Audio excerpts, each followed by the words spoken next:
Sustainable use and throw cutlery is a fraud. अब आप लोग सोच रहे होंगे कि वो कैसे। हम लोग उस कटलरी को यूज़ करते हैं ये सोच के कि एक ये नेचुरल प्रोडक्ट से बनी हुई है, दूसरा इसको कंपोस्ट करना या फिर इसको डिग्रेड करना बहुत ज़्यादा आसान है, और तीसरा ये सबसे अच्छा ऑल्टरनेटिव है, इससे अच्छा ऑल्टरनेटिव हमारे पास और कोई नहीं है। तो आज इन तीनों चीज़ों को मैं झूठ साबित करूँगी। जो इस चीज़ को लेके मिसप्रसेप्शन और भ्रम हम लोगों ने या फिर ये मार्केटिंग प्रोपेगेंडा ने जो खड़ा किया है, उसी प्रोपेगेंडा को थोड़ा सा खोलने का प्रयास करेंगे। नमस्कार, मैं प्रियंका और आप मिलकर इस sustainable use and throw crockery के आगे भी अगर कोई सोल्यूशन है तो उसके बारे में आज बात करते हैं। अगर आपको भी इसी तरह का कंटेंट पसंद है जहाँ पे हम लोग रियल एनवायरनमेंट सोल्यूशन की बात करें, किसी फेक एनवायरनमेंट ग्रीन वॉशिंग इस तरह के प्रोडक्ट्स की नहीं, तो प्लीज़ सब्सक्राइब ज़रूर कीजिएगा और ये बेल नोटिफिकेशन दबाना बिल्कुल मत भूलिएगा। इंडिया में 20,000 टन प्लास्टिक कटलरी फेंक दी जाती है हर महीने। तो हमें लगता है कि उसका सोल्यूशन तो यही एक सस्टेनेबल कटलरी हो सकता है, पर ये कटलरी कितनी सस्टेनेबल है और कितनी एनवायरनमेंट के ऊपर कॉस्ट करती है, आज उसी का डिटेल में एनालिसिस करते हैं। किसी भी प्रोडक्ट का एनवायरमेंटल इम्पैक्ट इन 4 सेक्शंस में डिवाइड हो सकता है। पहला, उसका एक्सट्रैक्शन, जो रॉ मटेरियल एक्सट्रैक्शन है वो कहाँ से है। दूसरा, उसकी मैन्युफैक्चरिंग। तीसरा, ट्रांसपोर्टेशन। और चौथा, एंड ऑफ द लाइफ क्या है। इन चारों भागों में हमें जो दिखाई देता है वो सिर्फ उसका एंड ऑफ द लाइफ है। बाकी के ये जो 3 है वो हमें दिखाई नहीं देता, और आज इन्हीं तीनों को हम लोग डिटेल में डिस्कस करने वाले हैं। और ये वीडियो आखिरी तक ज़रूर देखिएगा, क्योंकि आखिर में मैं बात करने वाली हूँ हमारे पास सल्यूशंस क्या है। एक्सट्रैक्शन ऑफ रॉ मटेरियल ये पेड़ों का बाय प्रोडक्ट है, अनफॉर्चुनेटली हाँ, लेकिन ये पेड़ों का ही बाय प्रोडक्ट है। इस चीज़ को हमें एक्सेप्ट करना चाहिए। वो चीज़ विजिबल है, वो चीज़ दिख रही है, तो हम उसको एक्सेप्ट क्यों नहीं करते। रॉ मटेरियल इसका पेड़ों से आता है। इसको मैन्युफैक्चर करने के लिए जो इलेक्ट्रिसिटी कंज्यूम होती है, वाटर रिसोर्सेज यूज़ होते हैं, और जो दूसरे रिसोर्सेज यूज़ होते हैं वो प्लास्टिक कटलरी से 2 गुना है। इसका ट्रांसपोर्टेशन कॉस्ट भी ज़्यादा है, क्योंकि ये डैमेज जल्दी होता है प्लास्टिक कटलरी के कंपेरेटिव, तो ट्रांसपोर्टेशन कॉस्ट भी जाता है। एंड लाइफ, हमें लगता है कि हाँ ये बायोडिग्रेडेबल है, इसको डिग्रेड करना बहुत ज़्यादा इजी है प्लास्टिक का कंपैरेटिव। नहीं, इसी चीज़ को और डिटेल में देखते हैं। हमें लगता है कि अगर हम इस प्लास्टिक कटलरी को अपने कंपोस्ट में डाल देंगे तो वो इजीली कंपोस्ट हो जाएगा। नहीं, इस कटलरी को कंपोस्ट करने के लिए एक स्पेशल एनवायरनमेंट की ज़रूरत है। उसको छोटे छोटे टुकड़ों में काट के उसके बाद ही हम इसको कंपोस्ट कर सकते हैं, वरना ये बहुत सारे सालों तक वैसे ही हमारी मिट्टी के ऊपर पड़ी रहेगी और कुछ भी नहीं। तो ये जो सबसे बड़ा मार्केटिंग प्रोपेगेंडा है कि हाँ ये कंपोस्टेबल है, नहीं, इसकी इन्वायरमेंटल कॉस्ट उससे भी ज़्यादा है।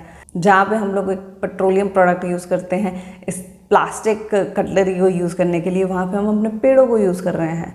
तो कौन सी कीमत ज़्यादा है, माइनिंग की या डिफॉरेस्टेशन की? आप नीचे कमेंट में ज़रूर बताइएगा। मेरे अकॉर्डिंग तो डिफॉरेस्टेशन की कीमत ज़्यादा होनी चाहिए। Level don't work. हमें लगता है कि लेबल के ऊपर अगर लिखा है तो वो चीज़ होती ही होती है। नहीं, ऐसा बिल्कुल भी नहीं है। ये जितनी भी आपकी sustainable use and throw cutlery आती है, इन सभी के ऊपर लिखा हुआ है कि ये 100% बायोडिग्रेडेबल है, एनवायरनमेंट फ्रेंडली है। वो एनवायरनमेंट फ्रेंडली कैसे हो सकती है जो किसी पेड़ को काट के बनी हुई है? वो एनवायरनमेंट फ्रेंडली कैसे हो सकती है जिसका मैन्युफैक्चरिंग प्रोसेस ज़्यादा एनर्जी कंज्यूम करता है रादर देन प्लास्टिक कटलरी के? तो ये जो लेबल्स हैं ये उस प्रोडक्ट को 100% रिप्रेजेंट नहीं करते। इन लेबल्स के भ्रम में मत जाइए, अपना थोड़ा सा खुद भी होमवर्क कीजिए। अब बात करते हैं सोल्यूशन की। तो सोल्यूशन को यहाँ पे मैंने 3 हिस्सों में बांटा है। जब हम बाहर जाते हैं किसी रेस्टोरेंट में या फिर कहीं पे भी खाने के लिए, तब हम लोग कटलरी यूज़ करते हैं। मैं कम्प्लीटली इस चीज़ पे एग्री हूँ कि आप इस तरह का अपना कटलरी खुद कैरी करना भूल जाते हैं। इट्स ओके, अगर आप भूल गए हैं तो। मैं भी लास्ट टाइम भूल गई थी। तो उसका सिंपल सा सोल्यूशन, इस तरह के फूड कोर्ट में बैठ के मत खाइए। उसका सबसे बड़ा रीज़न है कि यहाँ इस फूड कोर्ट पे वो जितनी भी चीज़ें यूज़ करते हैं वो यूज़ एंड थ्रो कॉन्सेप्ट के साथ ही मोस्टली होती हैं। तो क्यों, एक तो वहाँ पे बैठना, सीट ढूंढना, उसके बाद खुद अपना खाना लेके आना, वो सब अपने में बहुत बड़ा स्ट्रगल होता है। अगर हमें ऐसा लगता है कि रेस्टोरेंट में जाने के बजाय फूड कोर्ट में खाना ज़्यादा चीप पड़ता है, नहीं, अब ऐसा नहीं रहा है। Shri Ratlam use and throw crockery use नहीं करता है, चाहे वो किसी भी शेप में क्यों ना हो। वो सस्टेनेबल, ये है सही सस्टेनेबल, जिसको हम वॉश कर करके दोबारा से यूज़ कर सकते हैं, उस क्रॉकरी को यूज़ करता है। तो आप किसी इस तरह के रेस्टोरेंट में जा सकते हैं जहाँ पे वो यूज़ एंड थ्रो कॉन्सेप्ट के साथ वो प्लास्टिक या फिर सो कॉल्ड सस्टेनेबल कही जाने वाली पर सस्टेन वही चीज़ें करती हैं जो लंबे समय तक चलती हैं। अगर उसको हम लोग एक बार यूज़ करके फेंक देने वाले हैं तो उसमें सस्टेनेबल वर्ड्स क्यों यूज़ होता है, मुझे आज तक यही समझ में नहीं आया। अभी रिसेंटली मैं GIP में गई और वो भी 100% सस्टेनेबल कटलरी और क्रॉकरी यूज़ कर रहे थे। मैंने जब एक्स्ट्रा सॉस डिमांड की तो वो भी उन्होंने स्टील के बर्तनों में सर्व की, जो कि मुझे बहुत अच्छा लगा। हर रेस्टोरेंट जो अपने आप को इस तरह से इंडोर्स नहीं करता कि हाँ हम लोग 100% इन्वायरमेंट फ्रेंडली और सस्टेनेबल प्रोडक्ट्स यूज़ करते हैं, कटलरी यूज़ करते हैं, इस तरह से अगर इंडोर्स नहीं करते तो इसका मतलब ये बिल्कुल भी नहीं है कि वो इस प्रैक्टिसेस को फॉलो नहीं कर रहे हैं। आप जब वहाँ पे जाके एक्सपीरियंस करेंगे तो आपको ये सब चीज़ें दिखाई देंगी।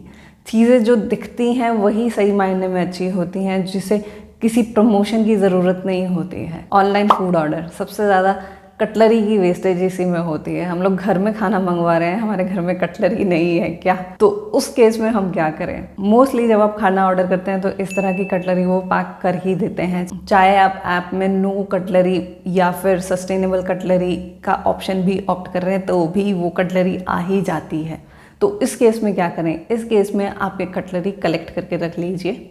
जब भी आप किसी रेस्टोरेंट में जाएं तो जहाँ पे आप देख रहे हैं कि वो इस तरह की कटलरी यूज़ कर रहे हैं उनको दे दीजिए, वो खुशी खुशी से ले लेंगे। हमारे लिए जो चीज़ वेस्ट है उनके लिए वो 1 रुपया या 50 पैसे कीमत रखता है। चाइना के साथ जो हमारी ट्रेड वॉर चल रही है उसका एक जो इम्पैक्ट है वो ये भी है कि प्लास्टिक महंगा हो गया है।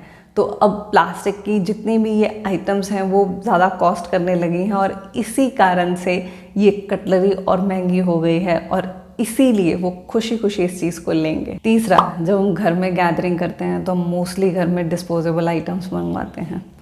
उसका एक सिंपल सा सल्यूशन है। पहला, हमारे घर में ही ऑलरेडी बहुत सारी क्रॉकरी है, हमें यूज़ एंड थ्रो इस तरह की क्रॉकरी की ज़रूरत नहीं है। अगर आप गैदरिंग ज़्यादा कर रहे हैं तो क्रॉकरी बैंक एक बहुत अच्छा कॉन्सेप्ट है। आपको आपके आसपास बहुत सारे ऐसे क्रॉकरी बैंक्स मिल जाएंगे जहाँ पे उनके पास स्टील के बहुत सारे बर्तन होते हैं। सिंपल सा कॉन्सेप्ट है, आप उन्हें कॉन्टैक्ट कीजिए, उनसे बर्तन लीजिए, यूज़ कीजिए, वॉश करके वापस दे दीजिए, कोई चार्जेस नहीं होंगे।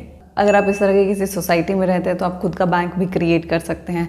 अगर हर घर 100-100 रुपया भी दे तो आराम से आपका बहुत अच्छा बैंक क्रिएट हो सकता है और उसे आप बहुत तरह से यूज़ कर सकते हैं। अगर आप नोएडा में रहते हैं तो मैंने एक लिंक नीचे दिया हुआ है जहाँ पे आपको बहुत सारे लोगों के रेफरेंस मिल जाएंगे। बहुत सारे सेक्टर में इस तरह से बहुत सारे लोगों ने बैंक खोले हुए हैं, तो आप उनको कांटेक्ट कर सकते हैं। सस्टेनेबल कटलरी वो नहीं जिसको हम एक बार यूज़ करके फेंक दें। सस्टेनेबल कटलरी वो है जिसको हम बार बार यूज़ करें, सालों साल यूज़ करें।